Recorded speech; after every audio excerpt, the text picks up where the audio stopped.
I woke with a start, the ceiling of my cramped bunk swaying slightly above me. For a moment, I thought it was a dream, the kind you have after reading too many ghost stories by dim light. But the sound was real. A sharp, crackling hiss filled the air, louder than the usual hum of the engines or the groan of the ship. I threw on a sweatshirt and stumbled toward the radio room, heart hammering against my ribs. The small compartment was bathed in a sickly green glow from the control panels, and the static roared in my ears like a living thing. I moved closer, adjusting the dials with clumsy fingers. It didn't help. Then, just as I was about to give up, the static dipped, thinned, and through it, a voice slipped out, calm and soft but heavy with terror. "Please. Mercy. Please," she whispered, each word stretching thin like a thread about to snap. Before I could even react, the voice cut out sharply, swallowed once again by the shrill white noise. I stood frozen for a long minute, one hand still hovering over the receiver. The rational part of my mind scrambled for explanations. Atmospheric disturbance, stray radio signals, even someone playing a prank. But none of those made the icy feeling creeping up my spine go away. Sleep was out of the question now. I made my way to the common room where my laptop sat charging. My fingers hesitated over the keys, unsure what I was even looking for. Ghost ships, maybe. Hauntings. Phantom broadcasts. I didn't know. Somewhere along the way, I found myself staring at an old, familiar entry in my archives. The Mary Celeste. An American brigantine, discovered adrift near the Azores in 1872. Sails intact, cargo mostly untouched, lifeboat missing, no sign of the crew, not a single clue as to what happened to them. I had read the account before, many times, but tonight it felt different. As if the ship itself was stirring from some dark place beyond memory. As if that voice, that desperate plea, had somehow found its way across the abyss of time. A shiver rattled through me despite the humid air of the ship. Outside, the ocean was a black mirror, endless and still. I couldn't shake the feeling that something unseen was moving through the night, drawing closer with each heartbeat. The rational part of me, trained through years of study, hardened by facts and history, kept trying to dismiss it. But somewhere deeper, older, more primitive, another voice inside me whispered that the past was not dead. It was waiting. And tonight, it was calling to me. The night dragged on, heavy and breathless, the strange voice still rattling around inside my head. I couldn't sit still. I found myself wandering out onto the deck, where the endless expanse of black water stretched toward an invisible horizon. Above, the stars blinked like cold, indifferent eyes. The air was damp and thick, clinging to my skin like the ghost of a shroud. I drifted toward the radar station, almost without thinking. The glow of the screen lit up the deck around me, a fragile circle of greenish light in the dark. My eyes flicked lazily over the readout, until I saw it. One solitary blip, small, slow-moving, dead center. At first I assumed it had to be another ship, maybe a freighter or a wayward fishing boat. But something about its movement, or lack of it, felt wrong. It didn't cruise steadily across the grid. It just hovered there, barely shifting, like it was waiting. I grabbed a pair of binoculars from the equipment locker and raised them to my eyes, squinting into the gloom. The fog was thick tonight, curling over the waves in long, lazy tendrils. For a long moment, I saw nothing but gray mist. Then, like a trick of the light, or a vision conjured by some half-sleeping part of my mind, a shape began to take form. It was enormous, a towering skeleton of a ship, ghostly white against the black sea. Tattered sails hung from broken masts, flapping listlessly in a breeze I could not feel. The hull seemed bleached and worn by centuries, and yet it moved as if still alive, drifting almost imperceptibly through the water. I adjusted the focus, heart hammering against my ribs. There, painted in cracked, flaking letters across the stern, was the name Mary Celeste. I stumbled back from the railing, the binoculars nearly slipping from my fingers. It couldn't be. It wasn't possible.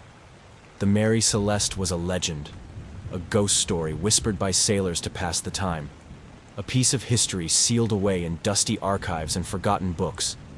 And yet, there it was, drifting in the moonlight like a memory that refused to die.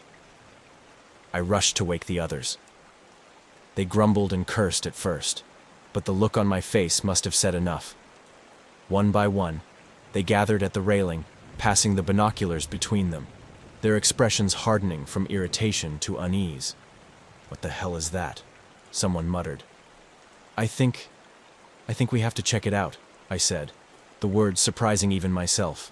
There were protests, of course. Rational, fearful ones.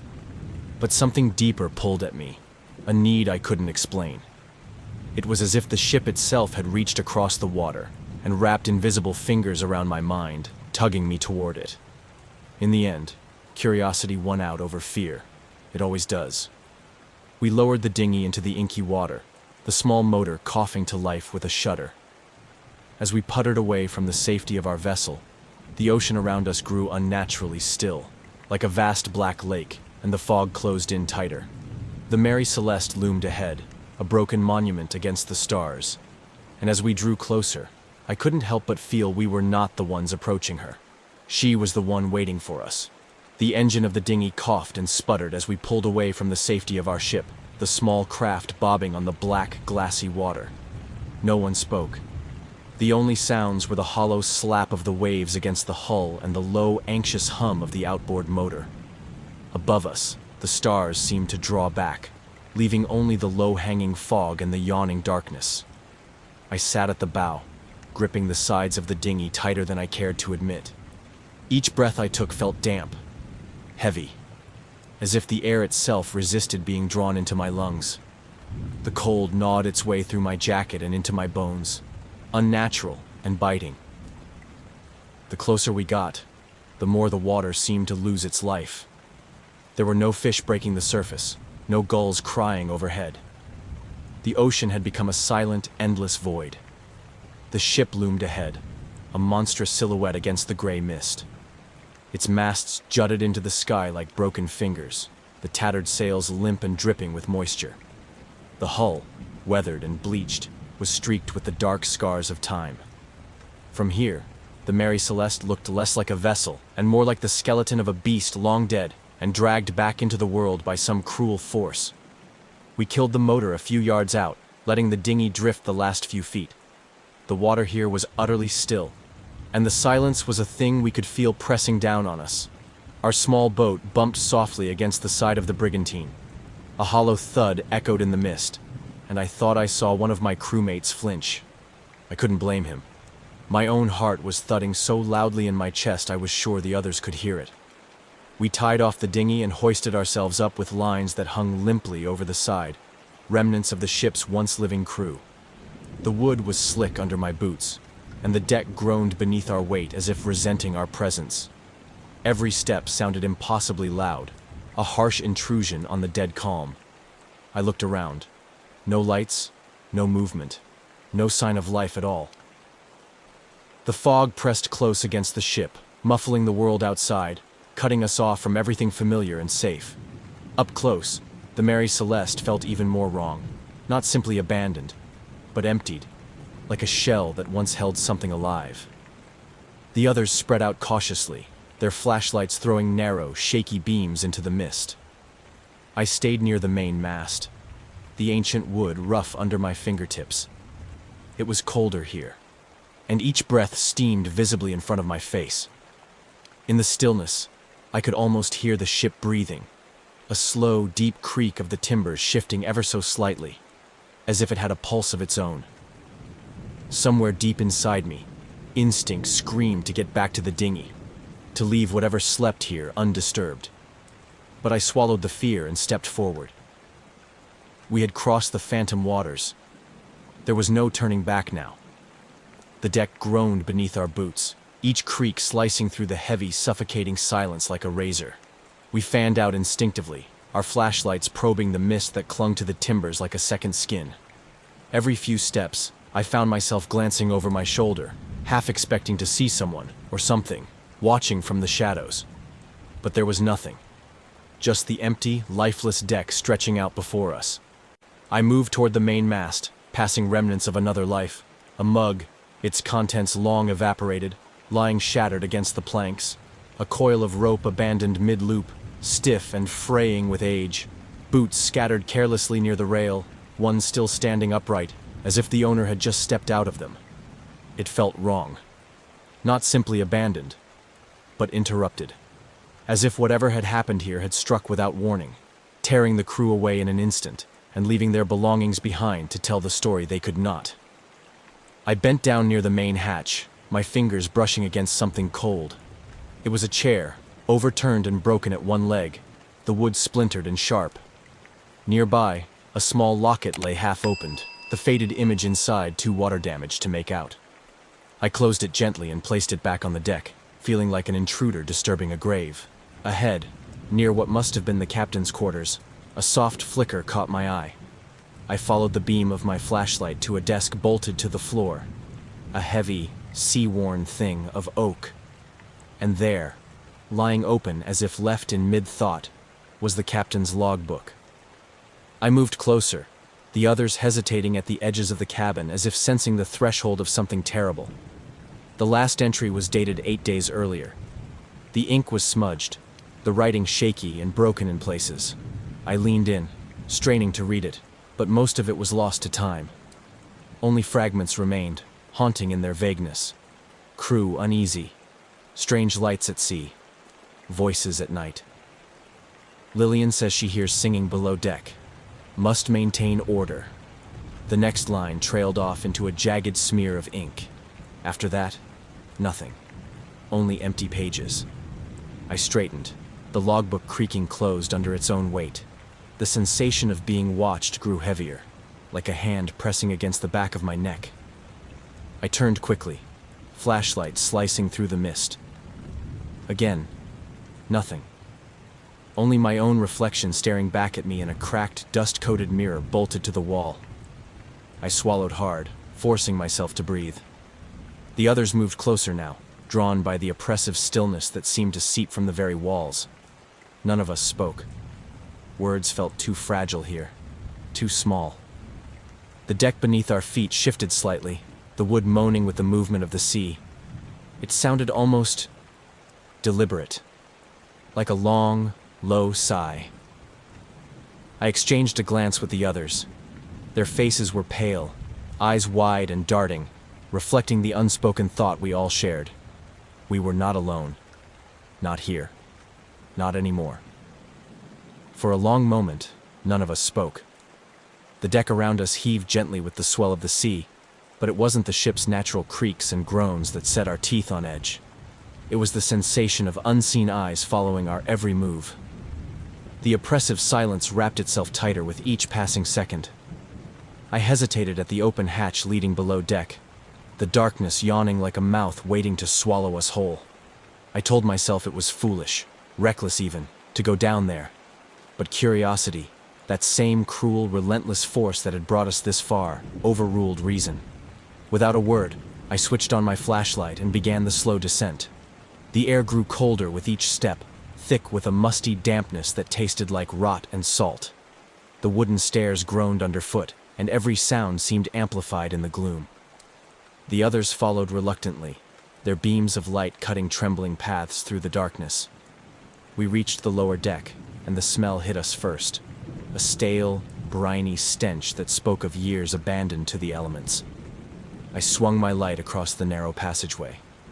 Crew quarters lined the walls, doors hanging open, revealing scenes frozen in time.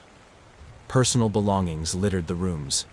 A child's doll, its porcelain face cracked and smiling eerily, lay propped against a bunk.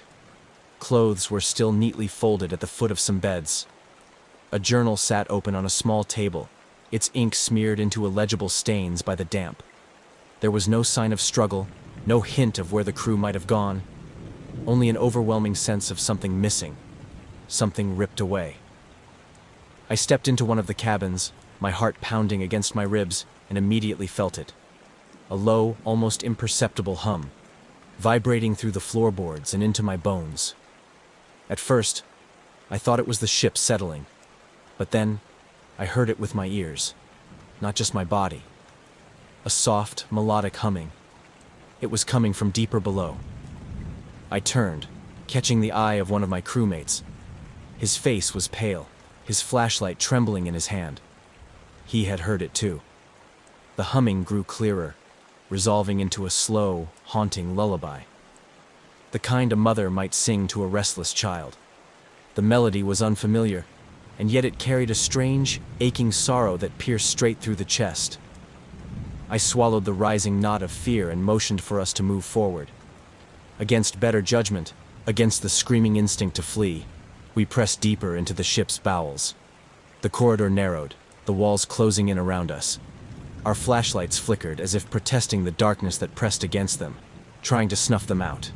The lullaby swelled, no longer soft, but almost beckoning. We reached a rusted metal door hanging slightly ajar, the space beyond gaping black. I pushed it open slowly, the hinges shrieking in protest. Inside, the crew's mess hall stretched out before us, tables bolted to the floor, benches overturned, plates and cups scattered in silent chaos. And still, the lullaby wove through the air, threading itself into our nerves, pulling us toward the center of the room. I could see it now, something moving just at the edge of the light. A flicker, a shadow, a suggestion of a figure sitting at one of the tables, head bowed, humming softly. I took a step closer, and the shadow shifted, dissolving into the mist like smoke. The lullaby faltered, then resumed, sweeter and more sorrowful than before. My breath caught in my throat. It was not over. Something was still down here with us, and it wanted us to stay. The lullaby grew louder with every step, threading itself into the marrow of our bones. It was no longer a distant whisper. It filled the air around us, a mournful, hypnotic tune that pulled at something deep inside. The melody was sweet, almost beautiful, and yet it scraped against my nerves like nails on glass. One of my crewmates, Daniels, stumbled against the wall, clutching his head. His flashlight swung wildly, casting frantic shadows along the rotting wood. "We need to leave," he gasped, his voice barely more than a hoarse whisper. His eyes were wide and glassy, unfocused, as if he was seeing something the rest of us could not. "We shouldn't be here. We have to go. Now." I moved to steady him, but the moment I touched his arm, he recoiled violently, shoving me away as if I had burned him. His breathing came in shallow gasps, and he stared down the dark hallway with terror so raw it made my skin crawl. Then I felt it too. A brush against my shoulder, soft, almost tender, but unmistakably real. I spun around, heart hammering against my ribs, but there was nothing. Only the wavering beam of my flashlight dancing across the empty corridor. The air thickened, pressing down on us with a weight that made each breath a struggle. Shadows shifted at the edges of our vision, shapes that disappeared the instant we turned to face them. The walls seemed to close in tighter, the low groan of the ship rising into a dreadful chorus that seemed to harmonize with the lullaby. A sudden crash from below deck shattered what little courage we had left, a deep, resonant boom like something massive falling or being thrown against the bulkhead. The lullaby faltered, turning into a discordant, broken tune before fading into an eerie silence. Daniels bolted first, his boots pounding against the warped floorboards. The rest of us followed without hesitation, panic driving us forward, the heavy darkness clinging to our backs like a living thing. We stumbled up the narrow staircase, our flashlights jerking wildly as we fought to find our way back to the main deck. Every step seemed longer than the last, as if the ship itself was stretching, twisting, trying to keep us inside. When we burst onto the deck, the night air hit us like a slap, cold, wet, and shockingly real. I didn't look back. I didn't dare. The others were already scrambling for the ropes, desperate to get off the cursed ship. I could hear the ragged gasps of my teammates, the frantic thuds of boots against wood, the frantic splashes as someone half fell into the dinghy below. Only once my feet hit the bottom of the small boat did I allow myself to glance back. The Mary Celeste loomed above, her broken masts reaching for the stars like skeletal fingers. From the darkness of her lower decks, the lullaby drifted up once more. Softer now, almost tender, as if bidding us a bittersweet farewell, or a warning. I grabbed the oars, my hands numb, and began to row. We had escaped the ship, but I knew, deep in my bones, that whatever we had disturbed aboard the Mary Celeste was not done with us yet. Not by a long shot. The oars dipped into the black water with frantic urgency, each pull a desperate lunge away from the nightmare looming behind us. No one spoke. The only sounds were our ragged breathing, the slap of water against the dinghy, and the rhythmic creak of wood that somehow echoed far louder than it should have. I dared one glance back. The Mary Celeste stood motionless against the fog, her broken sails fluttering limply under the bruised moonlight. From her hollow decks, the lullaby rose once more, softer now, drifting lazily across the water. But layered beneath it, terrifyingly clear, came the high-pitched giggle of a child, sweet and cruel in equal measure. I gripped the oars tighter and rowed harder, my muscles burning with the need to put distance between us and that cursed vessel. My mind reeled with questions, with terror, but my body cared only for escape. The mist thickened around us, swallowing the stars, the moon, even the silhouette of our own ship ahead. The world shrank to the size of our little dinghy, adrift in an endless blind sea. Behind us, the laughter grew thinner, fainter, until it was just a whisper in the dark.